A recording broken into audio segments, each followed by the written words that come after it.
The 2024 draft class brought some good, some bad, and a little bit of ugly. They've all got a year under their belts. Now this is the remix.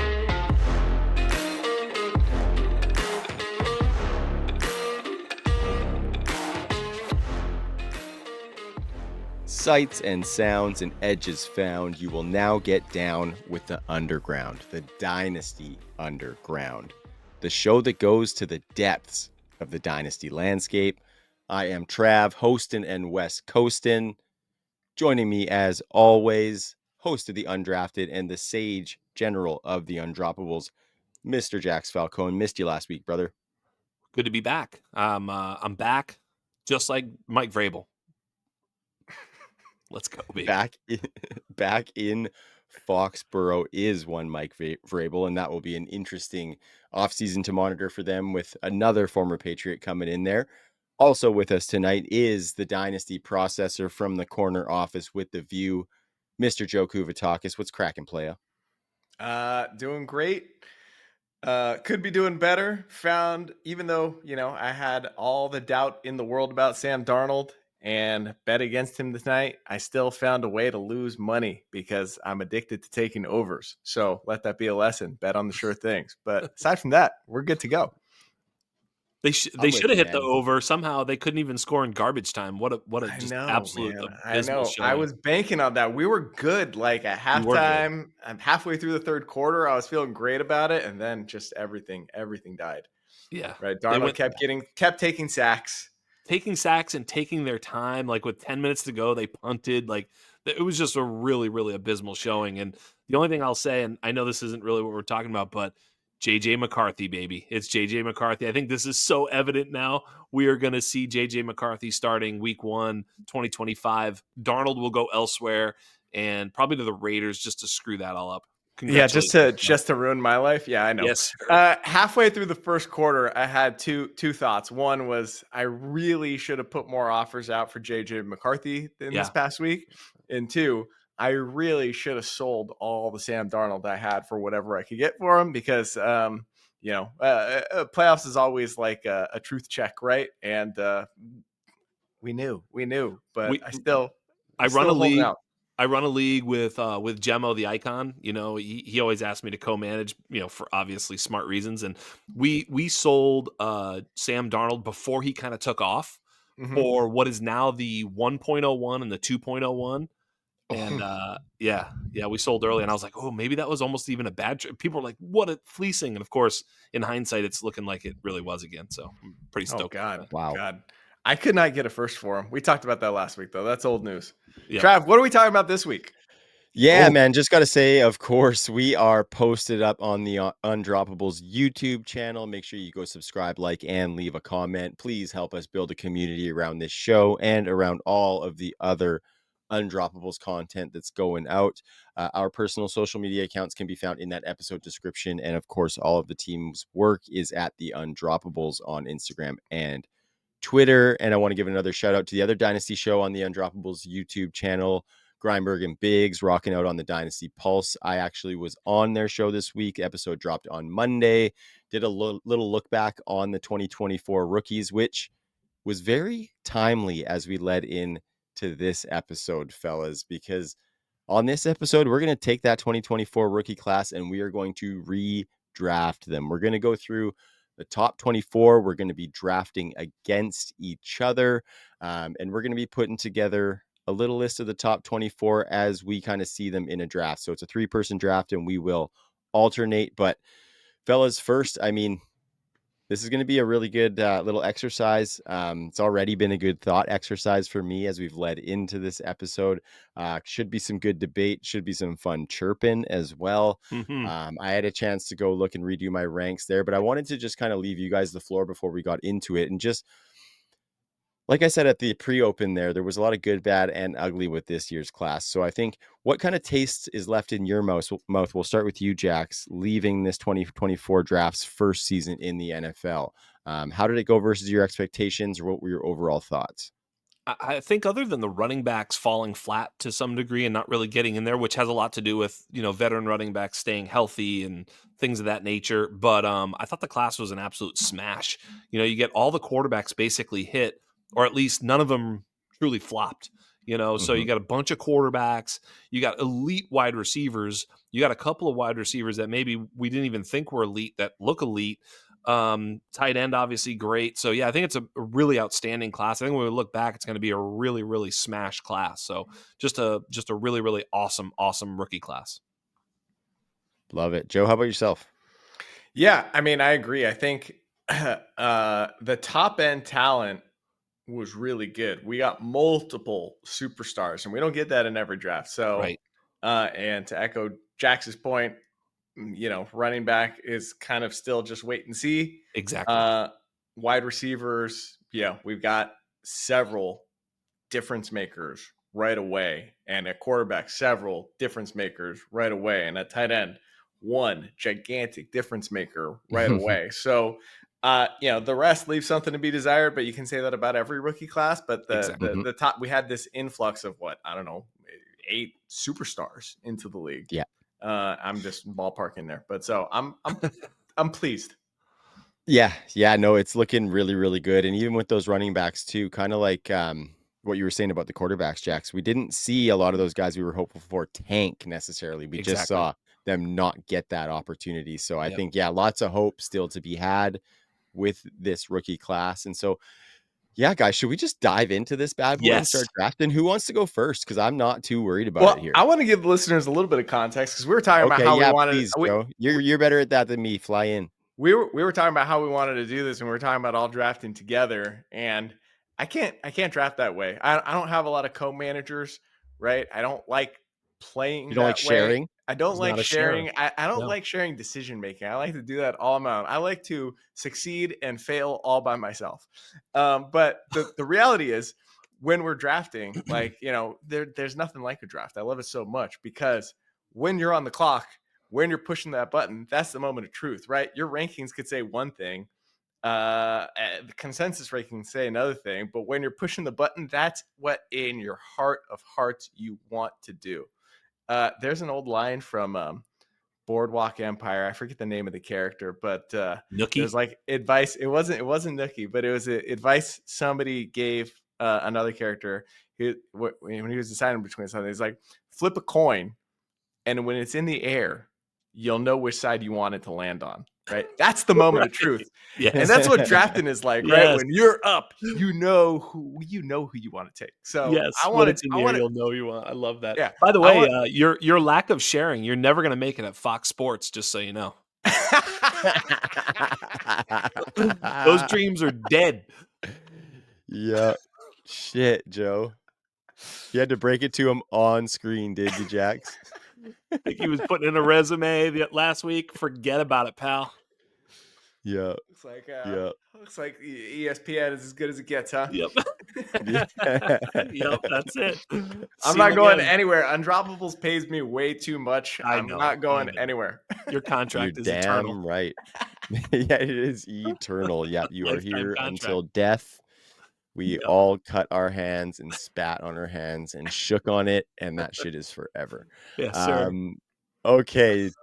I've been talking a bunch. Joe, you gave everybody a bit of the rundown on what we're doing. Jax, you are on the clock with the 101. Oh, okay. Well, I mean, the 101's easy, right? We're all going to agree that we're, looking at this saying, rules real quick. Superflex. Yeah, super flex, PPR, not tight end premium, Okay. linear draft because Yep. we actually play Dynasty, and when you Perfect. draft rookies, you draft a linear draft 100%. Yep. What other settings we need to look at here? No, I I want think to that's know. a I want good. to know real quick, just so I know for my own edification. Are these 3 teams that have teams. all of the top 24 picks? And 12 are we teams. building a team here, No, or it's 12 just 12 teams. teams? Okay, 12 all right, teams. 12 Yeah. teams. Because Yeah. otherwise you'll start to go, well, I don't need a quarterback. I got, Yeah. no, Yeah. this is each time you're up, you're a new team that needs the next guy. Like you got a random team behind you, right. All right, so all 3 of my teams need to beat all 3 of your teams, or 4 of my Exactly. teams. Yeah. 4. Yeah, Got it. exactly. Yes. Right. Yeah. All right. Yeah. This is a competition. Exactly right. It's not Yeah, like Fox Sports where we totally. share everything. I'm gonna Um, retroactively calculate all of the fantasy points, and then no, I'm not. yes. Absolutely not. And just to be clear, Jax is going first, which means he came in last place last year, right? I Yeah, mean, you suck.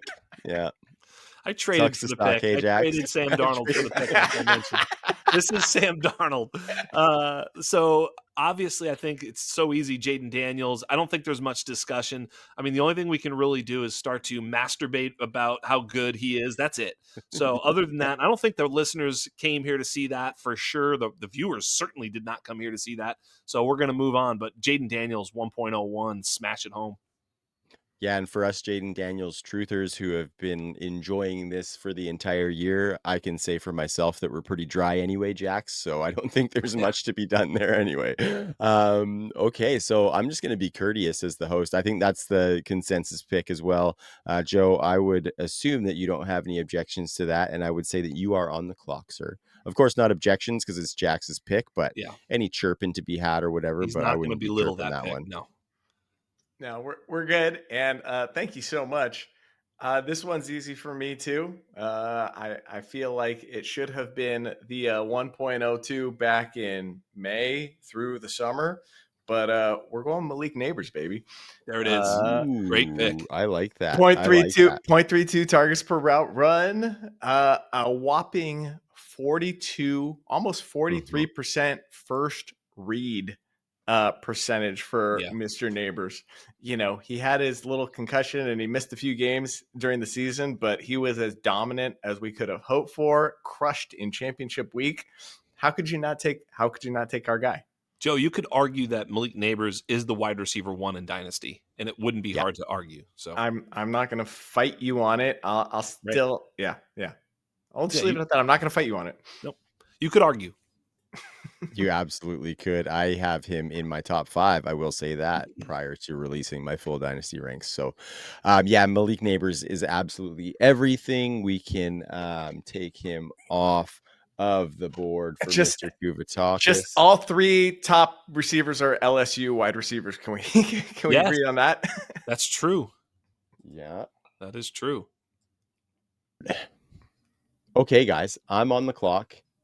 Interesting decision here to be made because Yep. there's 2 guys who I am picking between. And I'm not sure if it's necessarily the same 2 guys that you guys might be picking between. So I am actually going to stay in the fire. I'm going to trust some of that 2023 evaluation. And I'm going to pick Caleb Williams, guys.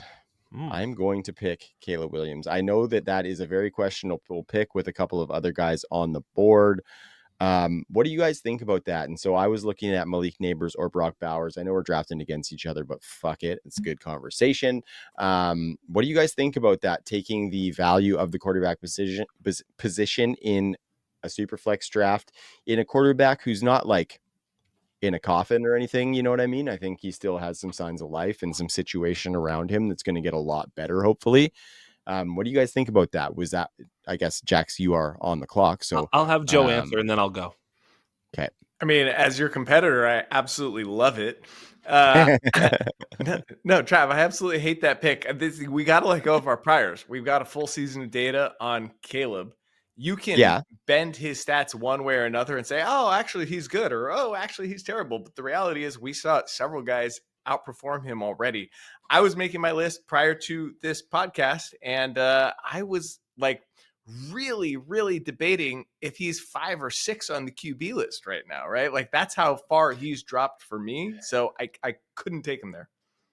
Yeah, I don't See, I think that's a disagree. little bit of a go ahead, Jax. No, I just don't disagree. I mean, I don't have him as far down maybe as Joe, but I certainly have the person I'm taking next ahead of him, and I will stick with the quarterback. But for me, it's Drake May. I think Drake May showed enough in a terrible offense, in a terrible situation where the coach was fired, where everything was just on fire, right? Like the offensive line was bottom 5, the weapons were bottom 5. You could argue bottom 1 on both of those. The coach was bottom 5. Like this was the absolute worst draw that a rookie quarterback could have, and he performed well. And he's young and he's got legs. What did he break Mike Vick's record for yards per carry or some shit like that? So, I mean, he really was very, very good. I don't think he's going anywhere. You bring in Mike Vrabel. I am smashing Drake May right here and super happy to do so. So if you were in the 103, would you have taken Drake May? Yes.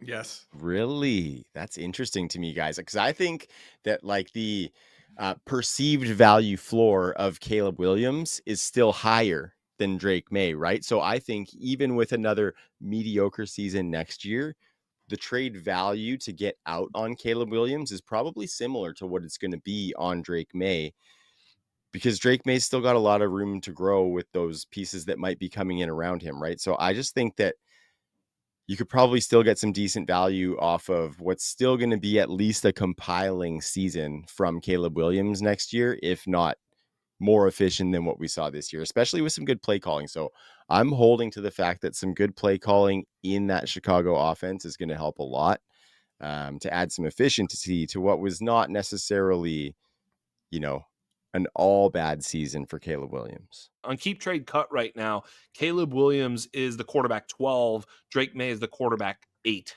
So, the market does see Drake May ahead. And I think they both should take a step forward, to be honest with you, in 2025. I mean, but remains to be seen how the Bears fix their situation. They haven't yet hired a coach. Who knows? They could still make a terrible decision there. I feel really, really good on this day drafting Drake May, whose value is higher in Dynasty in the market. And I just think I was wrong about Drake May. I think he's the better quarterback to Caleb Williams. So I'd rather have the better player. Yeah, Fair. 100%. We were just talking about the moment of truth, right? Flipping a coin, Trav. When the quarter's in the air, heads it's Drake May, tails it's Caleb Williams. Where do you want it to land on? I honestly think I'm still in camp Caleb Williams, because I think the avenues for an absolute tank job from Drake May are still there. And I think you guys might be ignoring the potential for downside that comes with the obvious immense upside. Like, I think we were all in the same camp that Drake May probably has the second best shot of being a top 5 dynasty quarterback. And I think that's due to the profile, but I think that profile also brings in a ton of uncertainty, especially with the situation around him. Like, I'm not necessarily so sold that that's going to be a great situation put around him just yet. I need to see a little bit more. I don't know why, but I'm feeling feisty tonight. I'm going to fight you on this one. I'm going to fight you on Okay. this one hard, right? Caleb Williams going into the season, the whole narrative is he's in the best situation a first overall pick has ever, or a quarterback has ever been in going into their rookie year. Drake May, the narrative going into the season was he's in a terrible situation. We must protect Drake May at all costs. We don't even want to put him in the games because he's going to get killed out there with this surrounding cast. In those two paradigms, Drake May, with a bad situation, objectively worse than Caleb's, outperformed him. Both their coaches got fired. He outperformed him. It's over. It's over. See, Drake I would Drake like to May. push. So Caleb can still, come back. But if we're talking about drafting today, we got to go with the data we got, and it's Drake May See, by a lot. where I would push back on that is that the expectations, and I'm not a Caleb truther by any means, and I love Drake May. I think he's going to be so much fun. So let's just caveat this with that. But where I would kind of push back on that is that the expectations on Caleb Williams were so high with what you just said that any sort of faltering means that he was dog shit. If he didn't come in, people were talking about him winning the Super Bowl. So like, if he comes in is anything less than taking that team to a division, he was going to have a subpar year, or anything less than a top 7 fantasy quarterback, people were going to say that he was dog shit. And similarly to Drake May, his situation was so bad in New England. Not that he didn't do spectacular things, but anything that he did would be seen as absolutely phenomenal. So I'm not pushing back too hard because I see the lot. Well, I guess I am, but I see the logic to what you guys are saying. But I still think the insulated value of Caleb Williams for the next couple of years is going to be there, where Drake May losing value is going to be an absolute precipitous fall in value, is basically where I'm coming from. The loss in value that both could see is a little safer on the Caleb side where I'm sitting. But anyway, we need to move on from this because it's Jax's pick and we've been yapping.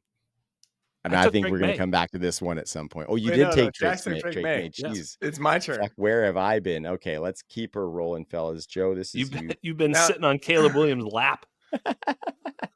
Now this is hard because I want to get in on the quarterback game, but I can't because I got to take my guy Another LSU wide receiver. We got to go with BTJ. I'm kicking myself so much because I had Brian Thomas Jr. as my number 4 ranked wide receiver pre-draft. I've got like this sheet pulled up right now. I had my pre-draft rankings, my post-draft rankings, and now my post-first season rankings for this exercise. And I'm just, I'm kicking myself for a few of these, but I was higher on BTJ in the pre-draft process than after the draft. And I'm not letting anything deter me. He's undeniable. He's a force of nature, and he's right there. So I'm going BTJ with the number 4 and feel great about it. Yeah, top 10 rookie wide receiver season of all time. One of only 6 wide receivers to get 1,000 yards and 10 touchdowns in their rookie season since targets were tracked in 1992. So pretty historic shit, and with garbage quarterback play. So that's only going to get better for him as well. So. 2.56 yards per route run, 0.26 targets per route run, 16.7 fantasy points a game with, Mac Jones throwing the ball in a lot of those games. I mean, his dominance with Jones, he was already like my number 2 in this class after, halfway through the season. It's like, oh gosh, we were all wrong, and it was definitely BTJ. But his dominance in the fantasy playoffs with Mac Jones throwing him the ball, like that was a whole nother level. This guy's bulletproof type of stuff. Yep, he won some titles for people, that's for sure. What do you got, boys, Trav? I think you guys know where I'm going. I'm going to go for one of the best positional advantages that we have ever seen since Travis Kelce.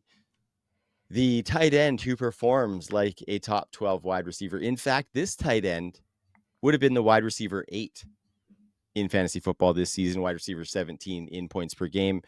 He had the 7th most yards on the season, 5th most targets, 3rd most yards after the catch, all of that with only 4 touchdowns, which would indicate some room to regress towards the mean, which means more upside to be had. And that would be, of course, Joe's beloved Brock Bowers. I think this is a no-brainer to get him at 6 and to get that kind of positional advantage. I think it's going to be a nice little decade to have Brock Bowers on a fantasy roster. What say you guys? I'm honestly tilting right now. I think I fucked up. I should have taken Brock Bowers. No, this is non-tight end premium. You made the right pick. I would say I'm going to ask this question to Pat Fitzmaurice on the pod I'm doing in the morning. Look, BTJ clearly, in my opinion, is the wide receiver 2 in this class, and in so doing, he puts himself like firmly in the top 10, approaching the top 5 in Dynasty wide receivers. Is that a sell high opportunity for BTJ? I'm not saying he's not real. That's not my question. I think he's the real deal, but is it ever going to get any better than this value-wise for BTJ? Mm-hmm. I think he's a guy who could give you like 1,600 and 16 touchdowns in any given season. I think he's got the more than 15 touchdown potential. We saw it at LSU. I think we could see it in the NFL. With his speed and his size, he can win in so many ways. He can definitely threaten, the 20 touchdown mark one of these years. Because after the catchability translated to the NFL, playing against NFL defenses, which was nice because he kind of seemed to have a bit of a long, wiry frame to me coming out. Obviously, big, tall guy, but everything translated well. So yeah, to me, I think he is already in my top 10. I think he's my Dynasty wide receiver 7 right now, fellas. It was the route tree that scared us, right? And then we were thinking, okay, fine, he's DK Metcalf. That's great. And it's like, no, he's way better than DK. Yeah. Yep. Well, I'm still grateful that you all took those 2 players because Bo Nix was next on my board ahead of those 2 players. So I'm going to take Bo Nix. I think, anytime you get a quarterback who really, looked very good even in the playoffs. I know, their team came up very, very small on the road in Buffalo, but I don't know, in some ways, like he kind of looked the part. He was scrambling. He did not lose the game for them. It just was a tough spot for him. Even they got him into field goal range to end the first half, and they missed a field goal. Should have been 10-10 at half. I don't know. The game they ran all over Denver. They never seemed to have the ball. Long story short, I think Bo Nix proved a lot, especially second half of the season.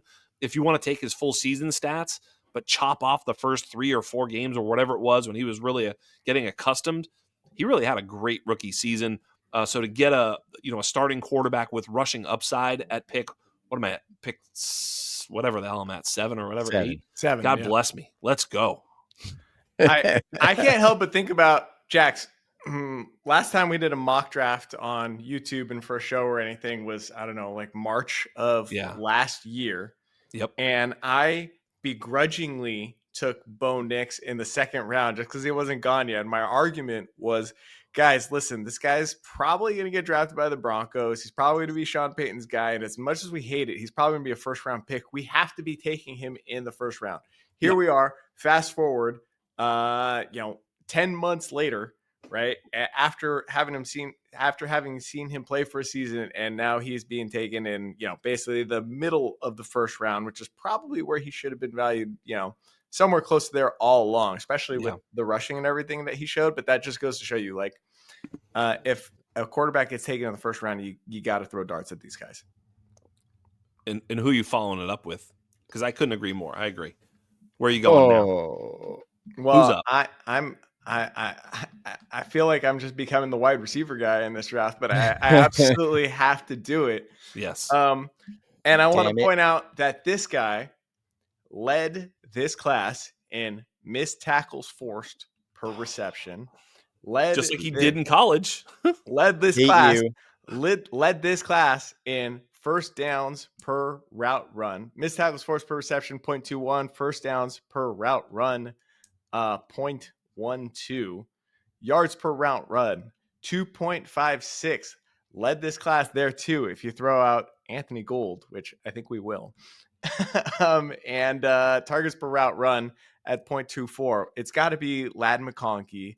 He exceeded all expectations except for the people that were listening to the Undroppables and who purchased the UN model, because we've been all over this guy for a long time. I was begging people to trade for him early in the season when we started to see just a few of these efficiency metrics. Yes. And even though the Chargers lost on Saturday, this dude busted out 197 yards. Yes. Like, was the only good thing going on that offense. He's undeniable. I call him Nightcrawler because he doesn't run routes. He teleports to places. That's my guy, Ladd McConkey. He's dope. Kind of hate you for that, because I was looking for this Team 9 to have a nice little building block at the wide receiver position there with Ladd McConkey. There's a wide receiver available on the board. There's a couple decent options left. I'm humming and hawing here, and I'm going to have to go with Marvin Harrison Jr. That's the right pick. I just think that it kind of similar to the Caleb Williams take, right? Like, obviously this is the 9th pick versus the 3rd pick, but I just think the pie that he has in Arizona and will have for at least the next half decade is so big, to which that, much like Caleb, at very least, he's going to be a volume compiler. At best, he's going to get some of that efficiency that we thought he was going to have. At very best, he's a guy who can put up double-digit touchdowns with the receiving profile that he has. So I think Marvin Harrison Jr. could still have a bit of a bounce back. He was just behind Malik Neighbors for the rookie lead in air yards share. He's one of only 2 rookies to have over 40% of his team's air yards. Of course, we would have liked him to do more with that this season, but I think we can see more as that offense begins to flourish. Hey, so Joe, I am on the clock. I want you to do something for me. Okay. I want you to think about who you think I'm going to take. You don't have to say it, but I want you to lock it in. Like, lock it in who you think I'm going to take. I'm going to write it down on a piece of paper. Okay. I'm going to write it down. You can do this too at home, everybody. Write it down. Write it down on a piece of paper. Go right ahead. Who do you think it is? I'm doing it. Jeopardy right here. Can we get the Jeopardy theme music going? This is when it is. Moment of truth. I've got it written down on this piece of paper. I'm going to put it on the screen right after you make the pick. Yeah, Jax, who is, right? Exactly, right? Yeah. So I think there's a certain player that I should take, but there's a player that I'm going to take because it's a mock, and also because I we're gonna say, you ready? JJ McCarthy. Ooh, that is not who I had. Oh, all right. Who'd you Well, have? Trav got it. I'm not going to I tell. knew I'm it. going to draft him. Well, that's not what you said. You're on You the clock lied. next. You're on the clock next anyway, bud. Bucky. Yep. No, All right. I'll take the starting quarterback over, a 4th round running back all day long in a super Oh, flex setup. So go ahead and take gee. Bucky and make a mistake. I mean, I love Bucky, and he's Okay, coming up Jack. pretty quick here, but I still think you got to take the quarterbacks off the board, including Michael Penix over Bucky Irving. But go ahead and make the mistake, Joe. I'll be honest, like you kind of the way you asked the question made me Yeah. think that you were going Bucky Irving. Yeah. It did not like lead me to believe you were going JJ McCarthy. I do want to talk about JJ for a second because he had a Yeah. pretty good night, right? The Vikings lost, but he just secured a starting quarterback job in the NFL, throwing to 2 very good wide receivers and a good tight end. So I think that's what's I'm going to happen. I'm pretty pumped for JJ. It's pretty funny, sight unseen. His value more or less is the same as it was this time last year. We're in what I don't know, a pick or two of where he was going. Yeah. And for the record, on that quarterback list I was talking about earlier, Yeah. the reason I had Caleb so low is because I put JJ McCarthy over him. Right? I was like, oh, I've seen Caleb Wow. be bad, and I always believed in JJ. So we'll see. Well, that's why I took him here, right? Because it's like, okay, if we believed he was good, he's still young, and he's still what 3 or 4 years younger than Michael Penix. I really believe in Michael Penix a little bit too. I think he's going to be fine, but I was like, okay, do I really want McCarthy or Penix? Super flex. I need I want a quarterback, but I'm taking McCarthy. So what are you doing here, Joe? I mean, you Yeah, haven't made 100% commitment towards your boo I boo. I am committing to it, although I feel weird not having taken a quarterback yet, but I am committing to this pick. Okay, Listen, Bucky Irving, is awesome. he's awesome. He's awesome. He just ran for 1,100 yards in his rookie season on only 207 attempts, which I think for a back his Mhm. size is a very sustainable number. Him It splitting a is. backfield with somebody else is probably ideal.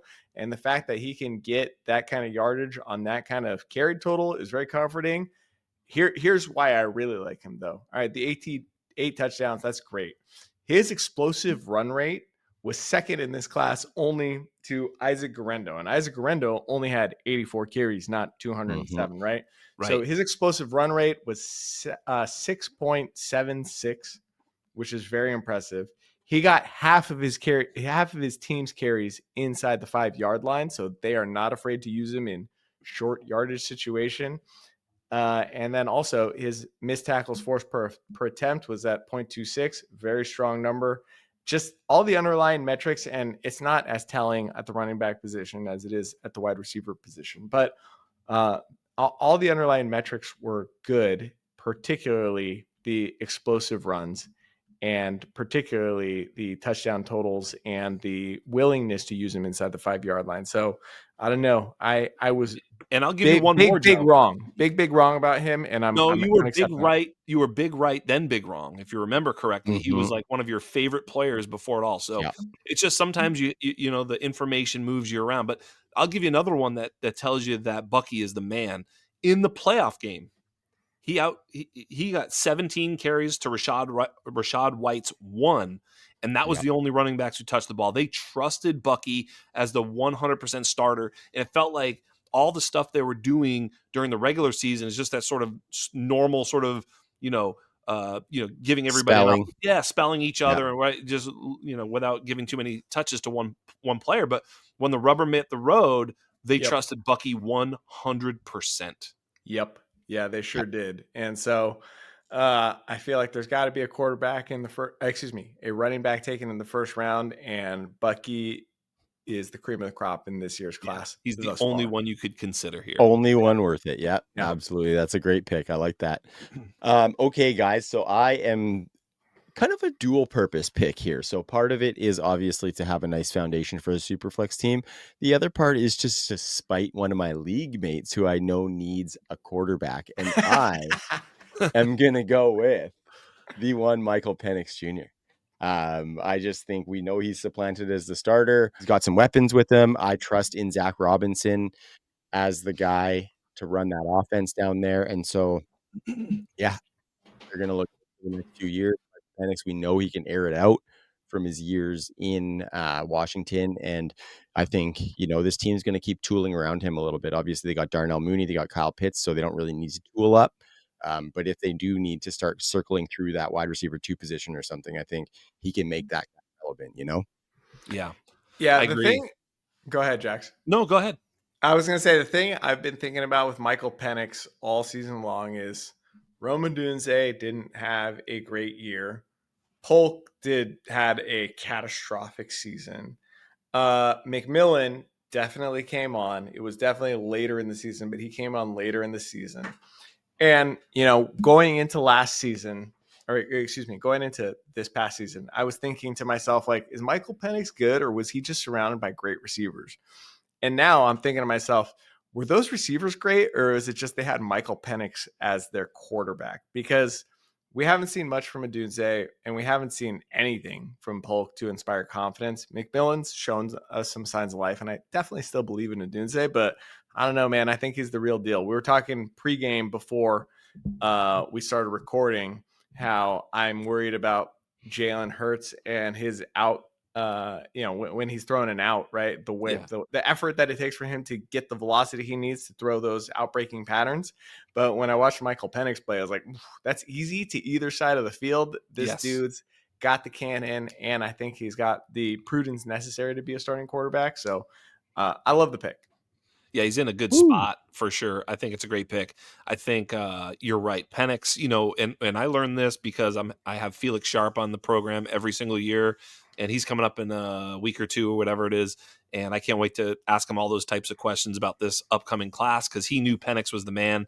So anyway, I think this is like the easiest. Yeah, go ahead. Jax, before I would just like to say, as you say that, I want to let everybody know, please make sure you go and watch the undrafted or listen to the undrafted. Sorry, Jax is just about to start to heat up. It is prime time for the undrafted. These are where all those big time guests are going to start coming on the show, giving you all of that detailed prospect information that you need to be ready for these rookie drafts, which is something that we're loosely talking about right now. So yeah, make sure that you are following when those episodes of Undrafted drop, because for me, they are crucial to my rookie process, and they can be crucial to yours as well. So first round is in the books, fellas. 1, 2, 3, 4, 5, 6 quarterbacks off the board. Probably one more than were in the previous draft, with Bo Nix being that kind of fence riding guy on that first round bubble.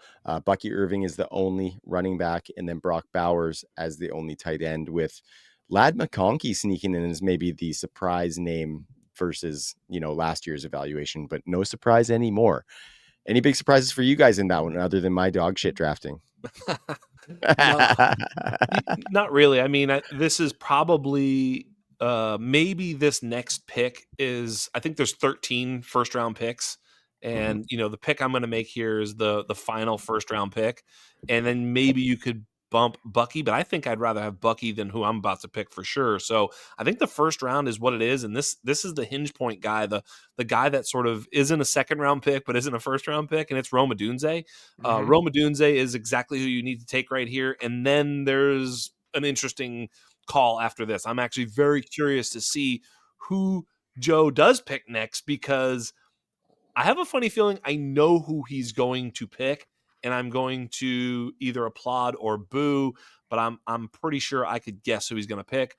But Rome Odunze still getting him at the 2.01, a guy who's a top 10 wide receiver, a young player, didn't have a bad rookie season, but certainly not as good as BTJ and Lad McConkey. Hard to take him over Marvin Harrison Jr. Marvin Harrison Jr. outperformed Rome Odunze, so he just sort of falls in this spot by default. And if you're betting on him with the 2.01, it seems like a great bet. So that value is obviously fantastic. Give me Rome Odunze.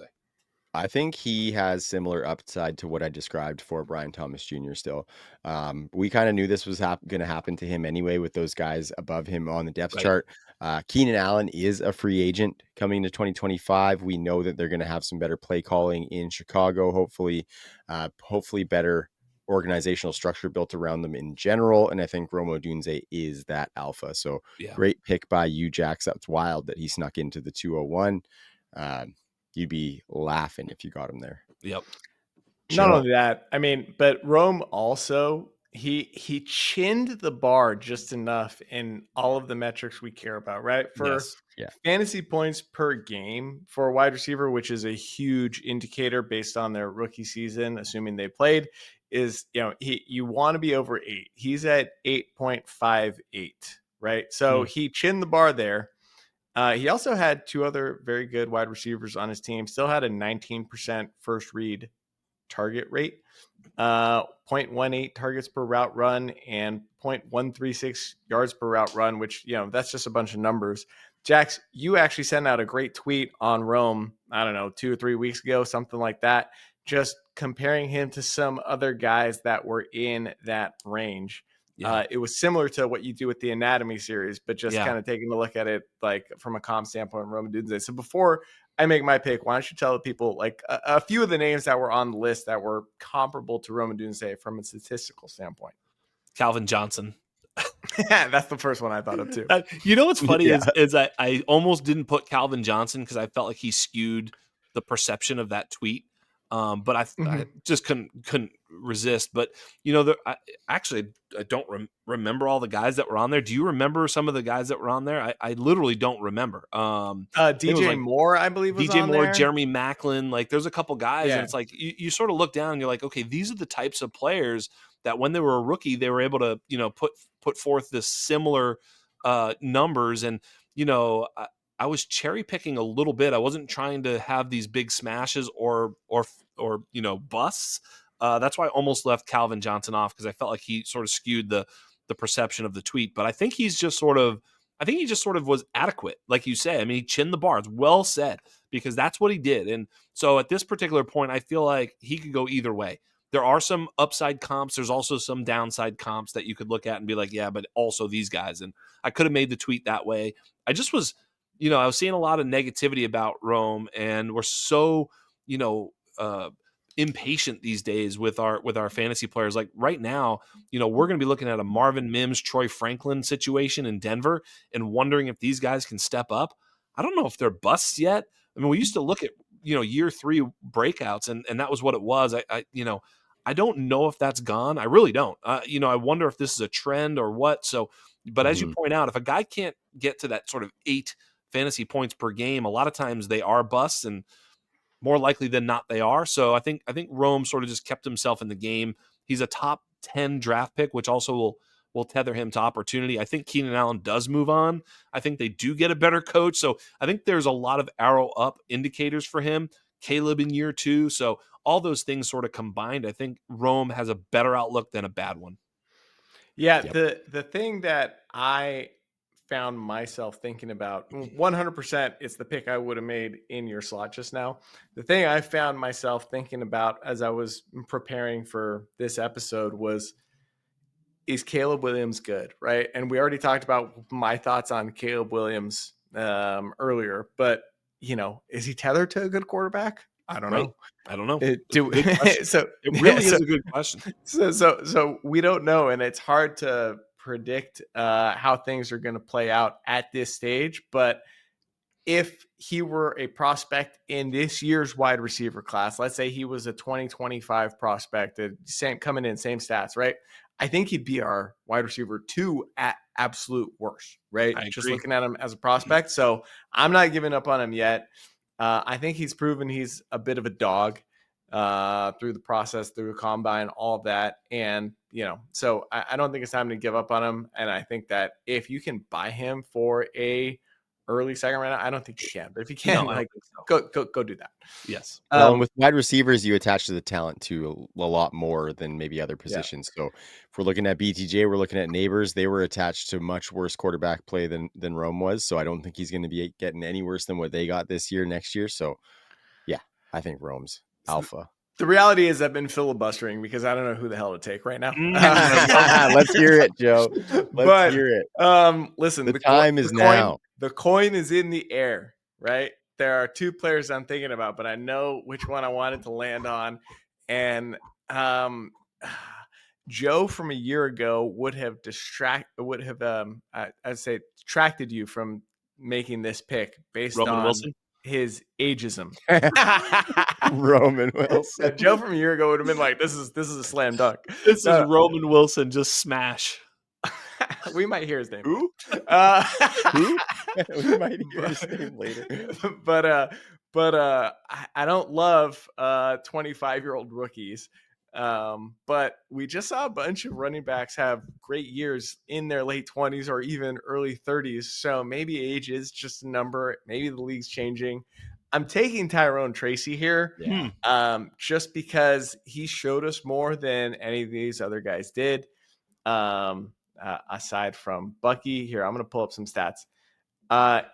He had an explosive run rate of 5.21, which is a very solid number. Also a great receiver. He had a great success rate against zone, and he hit 10.8 fantasy points per game. So, we saw him sort of break out in the middle of the season. Then we saw a little bit of a lull, and then we saw him kind of sort of creep back up late in the season. But I don't know.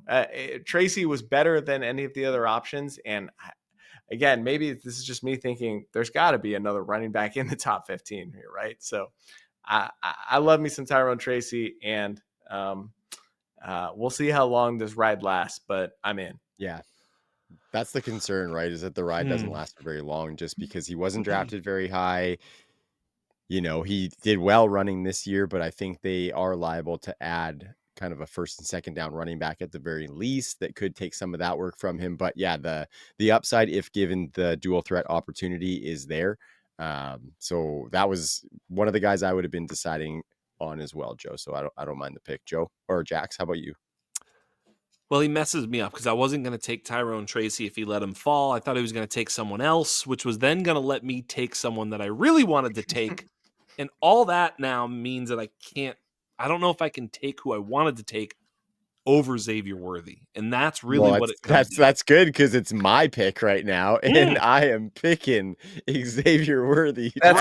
That's who was on the other side of my coin that was hypothetically in the air, by the way. Thank you for serving that up for me, brother. I Great. appreciate that. I was asking what you were thinking about the Tracy pick, and I saw you leading into it, and I had to let that That's ride like a and let poker you fly player with reaching it. for his fold chip, his calling chips, and then you're like, "No, I raise." You're like, "Oh yeah, that's right. I Yeah. fold." No, that's right. Yeah. So sorry to crush your dreams, but I will absolutely be taking Xavier Worthy. And there was, Perfect. so my heart was going another direction, but I decided to go with my head and the Andy Reid offense, what we saw towards the end of the season with Yes. Xavier Worthy. I don't know if he's ever going to be a guy who's seeing like 130, 140 targets, but I don't think he's ever going to be a guy who needs 130, 140 targets to be a great fantasy wide receiver too. So I'm a little bit worried about the Chiefs' fallacy for wide receivers that has killed us over the past few years. We've always bought into the one that seems like he's going to be exciting, and he has always kind of killed our dreams. But I think we might be seeing a new leaf turned as they start to transition away from Travis Kelce, where it's going to be a little bit more of a wide receiver focus in this offense with Rashee Rice and Xavier Worthy. So taking that shot on the upside of that Chiefs shifting offense is what I can see in the next couple of years, because we are playing Dynasty, and I think upside wins championships, and Worthy presents probably the most upside of anyone I see here. It's a smart pick.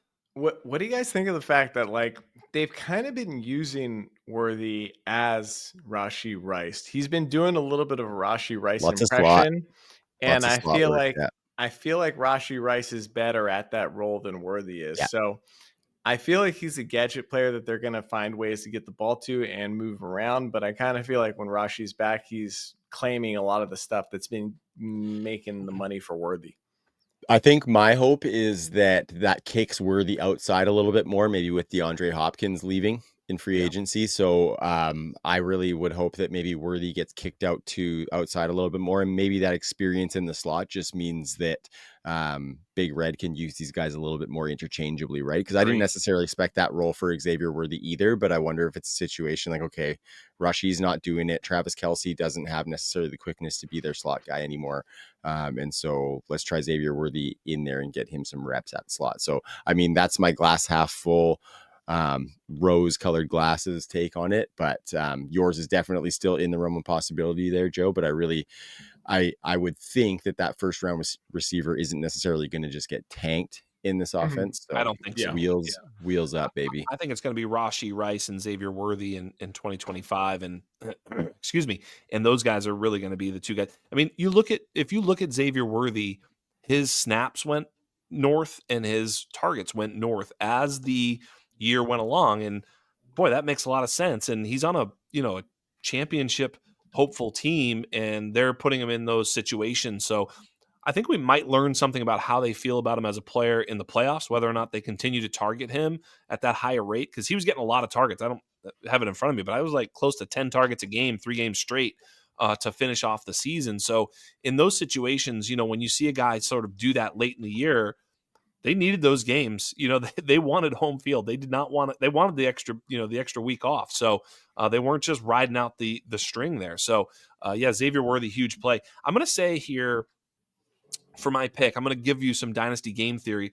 Look, if this is a shallow starting roster, so this is a 12-team league in this particular situation, but if it's like a start Mhm. 9, I would go in a certain direction, and that direction would not be a wide receiver, because I think we're done with elite wide receivers, and I just moved to running back.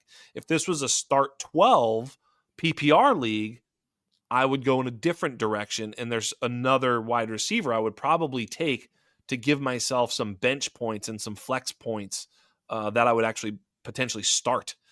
And so you guys can tell me which one we're playing, or It's tell me a to suck it's a it. start. It's a start 9. It's not a start 12. I agree, just because I So want to take the guy that you're talking two about. running backs, Oh! two running backs, 3 No receivers, way! I'm and changing the rules. That I don't want you to take him. So I'm just going to take him anyway. I'm taking Jalen McMillan because I don't want to let Yes. Trav say yes. So you get the drift, though, right? If it's such a tough spot here, Mhm. Jalen yeah, McMillan starts to be worth a little bit less in a shallow league, right? But if it's a yeah, deep league where you're starting deep flexes, Jalen McMillan actually has great value. I do like Jalen McMillan.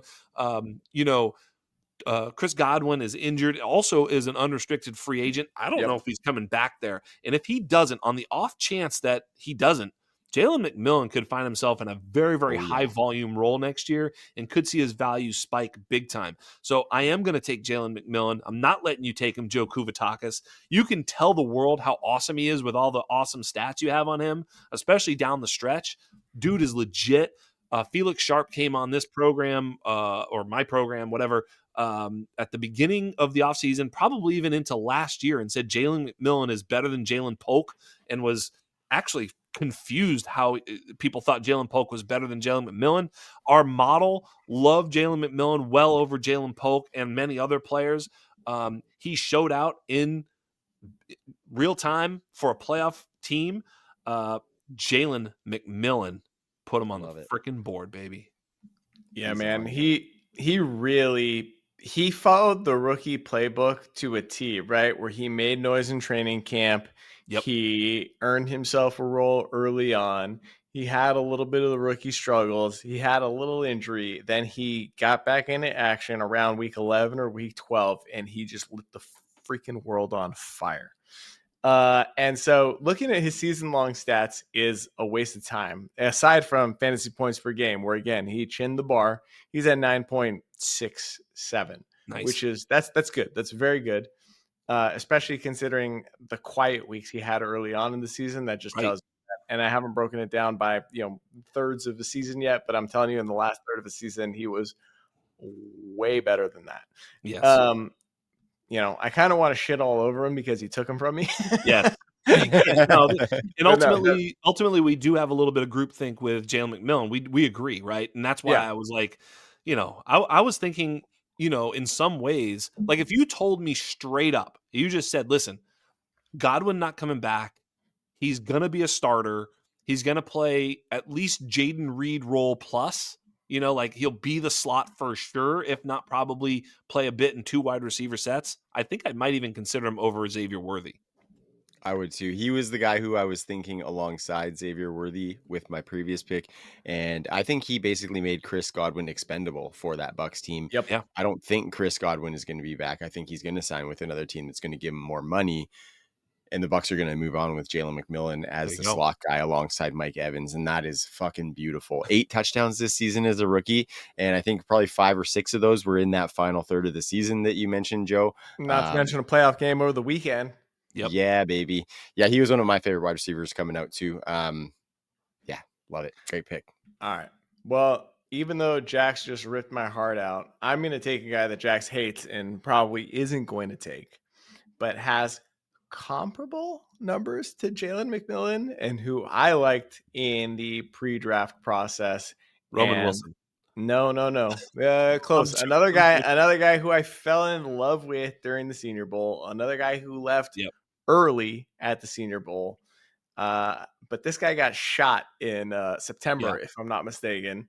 Yeah. And I think his respect meter went through the roof when people found out the story behind that, where someone was robbing him. He got shot, still wrestled the gun out of this guy's hands, shot him back. One Mr. Ricky Pearsall, who started getting on the field more and more as the season went on. That was, of course, due to injuries to Ayuk. Debo was still playing, but they had a few injuries, and we've just started seeing him more. His targets per route run, nothing to write home about. Same as Jalen McMillan, 0.16. Yards per route run, slightly better than Jalen McMillan at 1.45. First downs per route run, 0.07. Again, nothing impressive, but he hit that threshold in fantasy points per game, which is 8.5. And was making plays for a team that was desperate for playmakers way late in the season. So I like Ricky Pearsall. He's a good route runner. He's an athlete. He's in a great system. We think we know who his quarterback of the future is, and it's the type of guy that's going to get him the ball. And his target competition is in flux right now, but probably dwindling. So I still like Ricky Pearsall, and I'm very happy to get him here. Fair. That's interesting. Yeah, I had him next in my rankings too, for all the reasons that you just said. We did see some flashes towards the end of the season of him making a couple of big plays, which I think really helped the perceived value of Ricky Pearsall. And of course, we are the ones who are responsible for allowing our viewers to see the real value through the perceived value. And I think, to your point, Joe, there is still some pretty good real value there, despite not a ton of production in that rookie season. So I'm going to move us along, fellas. And this is Jax, where I'm switching over to the running back position, taking some shots on some high upside. I'm not sure if I'm going where you guys would think I am going, but I think maybe you might go the same place. And I'm going to be going Trey Benson. It's a good pick. I just think, there are some other guys that I was thinking here as well. But I think Trey Benson just has potentially a little bit clearer path, right? I think James Conner did get that new contract and he's looking great in Arizona. But I think as early as 2025, we're going to see Trey Benson start to take some of those carries, not necessarily just commanding them, but just because James Conner doesn't need to be taking 25 carries a game. So he'll get a little bit of both sides, right? Where when he does take them to give James Conner a rest, he's going to show what he can do and then earn some more carries and take some away. So I'm really excited for Trey Benson. I have him on a lot of my dynasty teams, and I think the run game in Arizona is fantastic. And if he's able to supplant himself in there, in that James Conner role, I think that's a running back one all day, baby. So I'm going Trey Benson. It's a good pick. I would have been between Trey Benson and the guy I would have taken, and the guy I will take, and the guy I was up in the air with Jalen McMillan, and that is Jalen Wright, because I think he will likely see more of the field than Trey Benson will without an injury in front of him, and I think so that will help him get on the field. I think Mostert moves on. I think they'll be the two-headed monster next year. Hopefully they can fix a few things in Miami, get that offense rolling. Who knows what's going to happen with Tyreek Hill, etc. But I think you'll see at least Jalen Waddle and Jonnu Smith back. Tua, God bless, please stay healthy. But Jalen Wright, just an absolute lightning in a bottle type player with size. So I think he also could profile as a goal line back. Could end up being their sort of touchdown vulture as Raheem Mostert was in the past couple seasons. Joe, I'm going to go real quick and then pass to you because you have a pick here as well. So give your thoughts and then roll into your pick. But the only reason I didn't take Jalen Wright, Jax, is because towards the end of the season with a healthy Raheem Mostert, we saw Devon Achane taking bell cow work. So I'm not necessarily saying that Jalen Wright can't come in and carve some out, because I hope he does for all those Dynasty shares. But that's the only thing that gave me a little hesitation, was that it looked like they were giving Devon Achane that whole pie there, which gave me a little bit of concern for what I was hoping to be the Raheem Mostert role for Jalen Wright. But It's fair. I still love that pick. I still it's love fair. that pick. The upside is like maybe a tier below Devon Achane if Right. Jalen Wright were to get those full carries, in my opinion. So Yeah, I mean, if something Joe, were to your happen to thoughts on Achane or that? something, right? Exactly. Yeah, 100%. Joe, you're up, brother. Well, I had such a hard time with this running back class because we're still just projecting. I know we just saw their rookie years, but we're still just projecting with so many of these guys, because most of them outside of Bucky Irving and Tyrone Tracy did not supplant the starter. Some of them saw playtime because the starter in front of them got hurt. Some of them were part of committees. Jalen Wright, we saw look like he carved out a role for himself, then looked like he lost the role that he carved out for himself. So that's a little bit of a red flag. But at the For same sure. time, I don't think Mostert's going to be there next year, and he's going to be 33 years old. So we think he should be safe. But that's where we're at, right? We're taking the guy behind the guy now. Yes. And we've got this influx of rookie running backs coming in, and it's a really good class coming in. So that's going to disrupt things. But as things stand, the guy behind the guy that I want the most is Blake Corum. I feel like it's, April, May, and I'm screaming from the rooftops, Blake Corum is better than Kyron Williams, although Kyron just scored another touchdown tonight and has 100% of his team's trust. I've already taken the L on Kyron. I've already said my piece about these lighter running backs, but I just took Bucky Irving as the first running back in this draft. So we have to adjust. That being said, as a contingency play, I still like Blake Corum the most here, and that's my pick. And by the way, when he played, he looked good. He looked very good. Totally. Very good. Just he's got a guy in front of him that has the absolute trust of his coach and team. This is the guy behind the guy portion of the program. Yes. Yeah. 100%. Yeah, at the very least, you got an elite handcuff in Blake Corum, but hopefully a guy who can carve out a little bit of standalone in 2025. Guys, I'm looking at my board here, and this is fucked. It's fucked. This is where it's just fucked. I can't even talk about who's on the board with you guys because you guys fucking decided we're going to draft against each other instead of drafting with each other. You can you can talk about it. You might, because discussing it has some value here. So honestly, because what are you going to say? Oh, there's like wide receivers, Keon Coleman, Troy Franklin, A.D. Mitchell. What are you going to say? Braylon Allen, Ray Davis, or I mean, it's obvious who's up. I mean, what are you thinking? My remaining picks are just going to be statement picks, by the way. I think I've got one left anyways. Yeah, it's just going to be it's just Roman for sure. It's going to be a statement pick, so don't worry about or Roman for we sure. Only have after this pick, we only have one more pick anyway. So, it's very interesting. I don't know exactly which way I'm going. So. We're not going 3. We're not going 3. We might go 3. We can go 3 rapid fire. We just go rapid fire. Name. Yeah. No, yep. I'm cutting it off at 2. Me and Kuvatakis are going to go back and forth.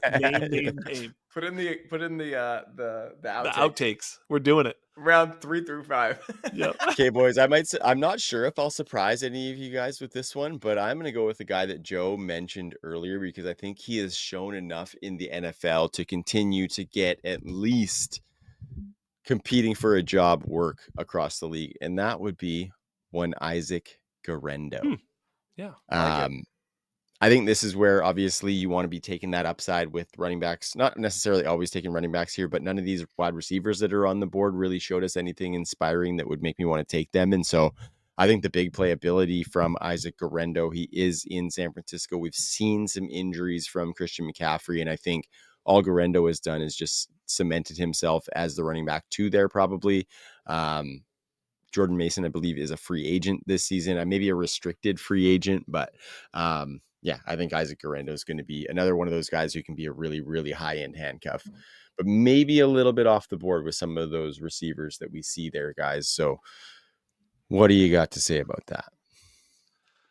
Guerendo was higher than Corum in my sober rankings, but again, when the rubber met the road and we were doing the draft, I had to take Corum. So I knew you loved Guerendo too. Yeah. Absolutely. Big guy who's also fast. Yes, I like that in a Shanahan offense. Yep. Fine pick. Yeah. Interesting. It's funny because I don't know what the hell to do here. I really don't, because it depends on which way I want to go. I mean, I only get one more pick. Oh my God, this hurts. Can we go 3.5, 2.5 We're rounds? gonna take a we're gonna We're go gonna go we're gonna go rapid fire rapid fire 3, you third. bastards. We're gonna go rapid Fine. fire 3, but I'm gonna tell you right now, It like, has to be it's a tough spot. fast. Rapid fire. Listen, I'm gonna take Jatavian Sanders right here. I think he's still the highest Whoa. upside tight end left on the board. I do believe he's gonna get targets in that offense. He's young. He's athletic. He has draft capital. And I saw him coming on, and then he got hurt. I like Jatavian Sanders. By the way, there's a ton of tight ends that you could take here. Many that I like: Ben Sinnott, Theo Johnson, Cade Stover, Eric All. Just a ton of guys that are worth consideration. For next year. But Jatavian has the highest upside, and I'm just going to take him just because. So Jatavian Sanders, put him on the board. Spicy. Yeah. It's my pick, right? Yep. Mm-hmm. This is honestly so fucked. Very difficult. There's so many guys. Like I said, I kind of want to make a statement here. There are so many guys that I want to take. I think out of principle, I'm Yes. going to take Jalen Coker. I like that pick, Joe. I like that pick. And this is just because I don't know how much time I'm going to have to talk about these guys in rapid fire, but I want to point out Jalen Coker had a great under the radar rookie season, 1.8 He's really yards good. per route run. Mm-hmm. He was the first read option on, 1.8 yards per route run, 0.17 targets per route run. First read option on 17% of his routes, and he hit our critical threshold of over 8 points a game. I like Leggett, as I'm on record of saying. We know. But Coker outperformed him, right? And Coker was a under the radar guy. I believe he's a Holy Cross guy. He's a mass hole, basically like Jax. Yep. But he had a really good rookie season. He's tied to a young quarterback that we just saw getting a lot better. And I don't know. I'm not giving up on him at this stage.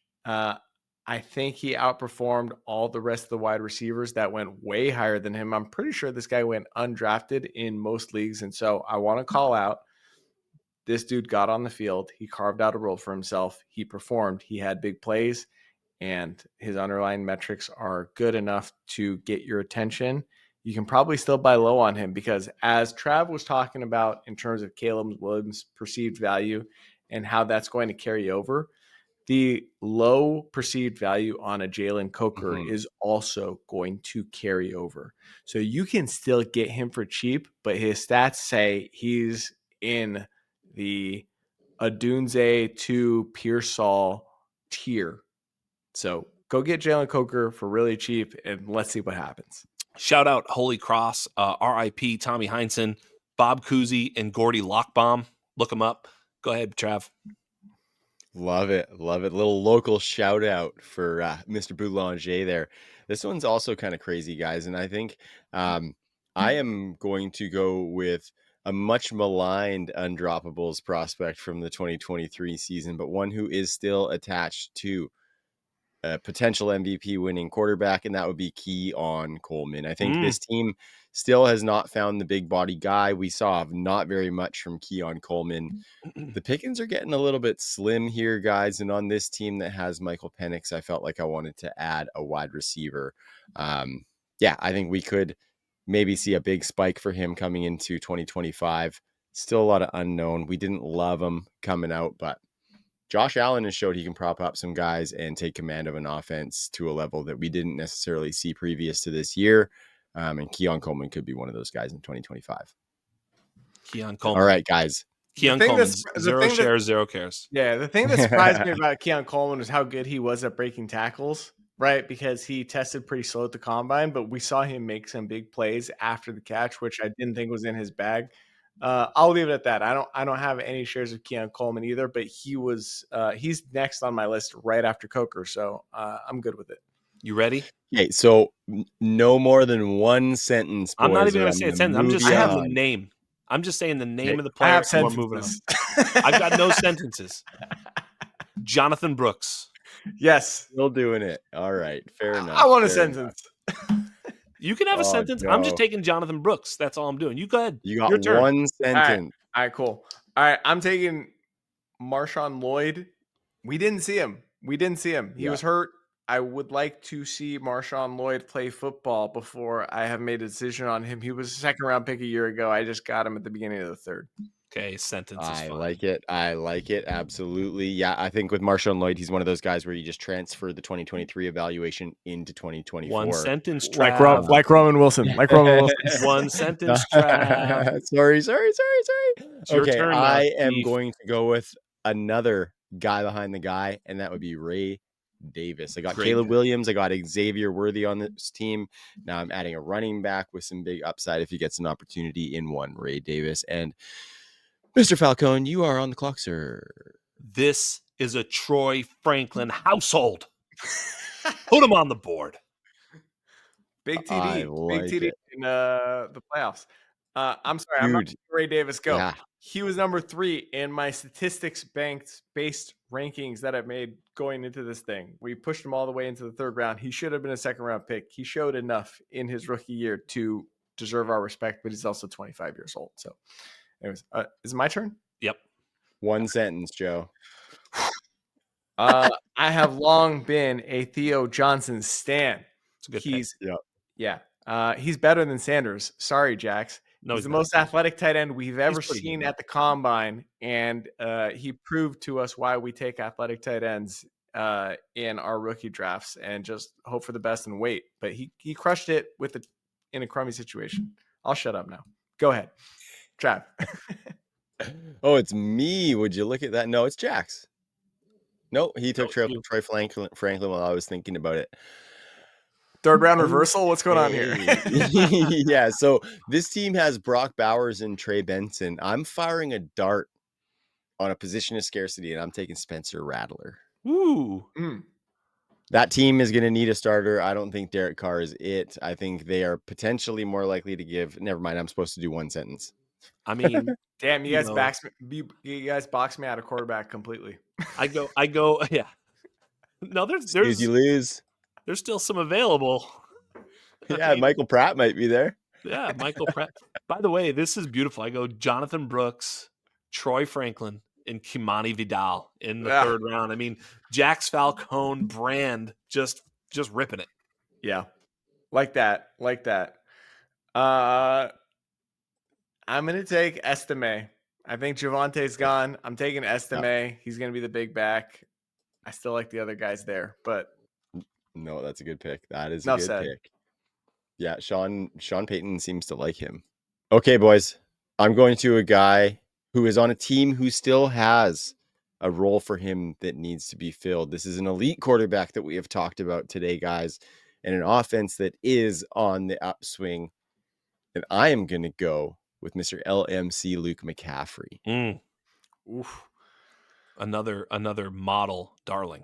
Model darling, but boy, the underlying stats in year one were not kind good. to him. No, Nope. it's not good. That's okay, because we don't have time for him, Joe. You're up. No, it's my turn, Jax is actually. up. It's actually my turn. Jax's turn. Oh, so I got to. I want Luke to happen too, but anyways, I know. Jax. Me too, man. I know who I'm picking. Let's go. Braylon Allen. I like that. Used to hate him, but signs point to the fact that he's going to be a decent handcuff for a little while. He's also like 20 years old. So, I mean, he's got a Yeah. lot of time to be a guy in the NFL. So at this point, a backup handcuff type of player plus, potential future in 2-3 years down the road, potentially, Can we talk about the fact that he's lost his backup job to Isaiah Davis, who outperformed him in every? We are in the late know if he third fully round. We're lost in the it. late third round, pal. Sorry, We're in we the won't late talk third about the fact that Isaiah Davis is better than Braylon Allen. Probably. I think you're right, but I mean, I'm just taking him. I mean, you want me to change my pick to Ben Sinnott? No. Okay, go ahead. For the brand, My boy, Roman Wilson. We did not see it. It's the Marshawn Lloyd pick all over again. Got hurt in the He preseason. did it. Got hurt in the regular season. He almost played in the playoffs, but they ruled him inactive. Anyways, we'll see. We'll see. Candle is still lit. I Clearly, love it. Roman. I love it. I love Roman that you Candle. just pulled. You just Is that a show title? I think that's a show title. no, because that show title would not be good for SEO purposes, but that is definitely something that is going to live on here. How Yeah, about the Roman candle. Jax. Rome is burning? Oh, you're gold, Jax. Okay, so this just feels like there's not really much left pick, but also there was some decent signs because from a targets per route run standpoint, this guy was up there for guys who didn't get very much work. I don't have the exact numbers for him, but I don't think I need to have him, and that would be Adonai Mitchell. Yeah, Some good pick. alpha I probably should take qualities. him. Yeah, Some alpha qualities. I mean, better dart throw than any at this point in the draft. absolutely. No, guys, we are not doing a 4th round. That is all we got in us for Benson. this one. Yeah. Adonai, It was next, though. Adonai by far the highest in targets per route run of anybody left at 0.27. He does have these alpha qualities. It's the raging inconsistency that drives me nuts. Yeah. Yeah. He probably should have been drafted much sooner. Certainly, I think we overlooked him. So Adonai Mitchell wins the late award for best pick. He's gonna be teasing us for years, guys. Agree. Just, he's gonna be teasing us I don't for think years. we're that hopeful. I think this is us seeing the real value through that perceived value. Yes. That he had coming off of that 2nd round pick from the Colts 1000%. last year. So this was a fun little spot, fellas. I know I had to be a little bit directive in moving us along in a couple of points. I apologize, but I think we had some fun on this show. I'm actually glad you guys adjusted the format. Speed 4th round. Let's go. Speed 4th. Nope, absolutely not, Joe. Yeah.